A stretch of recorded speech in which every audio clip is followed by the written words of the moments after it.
তিৰুপতিৰ লাডুক লৈ চলিছে নেকি ৰাজনীতি? ভক্তৰ বিশ্বাসৰ ওপৰত এয়া কেনেধৰণৰ ৰাজনীতি? তিৰুপতি বালাজী মন্দিৰৰ লাড্ডু প্ৰসাদত জন্তুৰ চৰ্বি থকা বুলি অভিযোগ কৰিছে অন্ধ্ৰপ্ৰদেশৰ মুখ্যমন্ত্ৰী চন্দ্ৰবাবু নাইডুৱে, যাৰ ফলত সমগ্ৰ দেশতে ক্ষোভৰ সৃষ্টি হৈছে। তিৰুপতি বালাজী মন্দিৰ হিন্দু বিশ্বাস আৰু আৱেগৰ সংগম। ইয়াৰ প্ৰসাদ খাই লাখ লাখ ভক্তই নিজকে ধন্য বুলি গণ্য কৰে।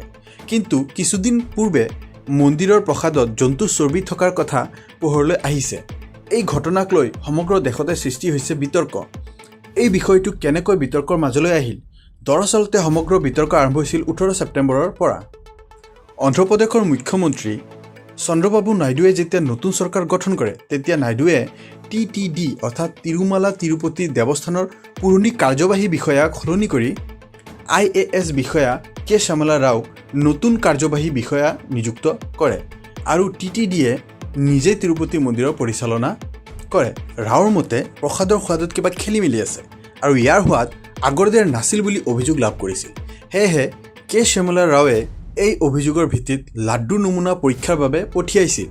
তিৰুপতি লাড্ডুৰ লেবৰ ৰিপৰ্টৰ মতে লাড্ডুত জন্তুৰ চৰ্বি আছে বুলি অন্ধ্ৰপ্ৰদেশৰ মুখ্যমন্ত্ৰী চন্দ্ৰবাবু নাইডুৱে কয়। পূৰ্বৰ YSRCP চৰকাৰৰ সময়ত তিৰুপতি লাড্ডু ব্যৱহৃত ঘিউত জন্তুৰ চৰ্বি থকা বুলি অভিযোগ কৰে চন্দ্ৰবাবু নাইডুৱে।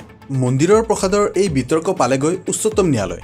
কিন্তু প্ৰমাণ অবিহনে এই দাবী ৰাজহুৱা কৰাৰ বাবে উচ্চতম ন্যায়ালয়ে মুখ্যমন্ত্ৰীৰ ওপৰত তীব্ৰ ক্ষোভ প্ৰকাশ কৰি কয় যে জন্তুৰ চৰ্বি ব্যৱহাৰ কৰি লাড্ডু তৈয়াৰ কৰা হৈছে বুলি কোনো নিৰ্ণায়ক প্ৰমাণ নাই, কিয়নো লেবৰ প্ৰতিবেদনৰ প্ৰথম দৃষ্টিত ঘি নমুনাতহে অশুদ্ধি ধৰা পৰিছে।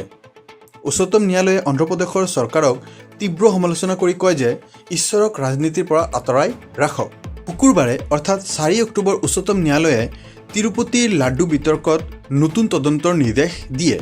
তিৰুপতি লাড্ডু তৈয়াৰ কৰাত পশুৰ চৰ্বি ব্যৱহাৰৰ অভিযোগৰ তদন্তৰ বাবে 5জনীয়া স্বতন্ত্ৰ বিশেষ তদন্তকাৰী দল গঠন কৰা হয়। কেন্দ্ৰীয় তদন্ত ব্যুৰো আৰু অন্ধ্ৰপ্ৰদেশৰ আৰক্ষীৰ 2জনকৈ বিষয়াৰ লগতে ভাৰতীয় খাদ্য সুৰক্ষা আৰু মানদণ্ডৰ প্ৰাধিকৰণৰ এজন জ্যেষ্ঠ বিষয়াও এই তদন্তৰ অন্তৰ্ভুক্ত হ'ব।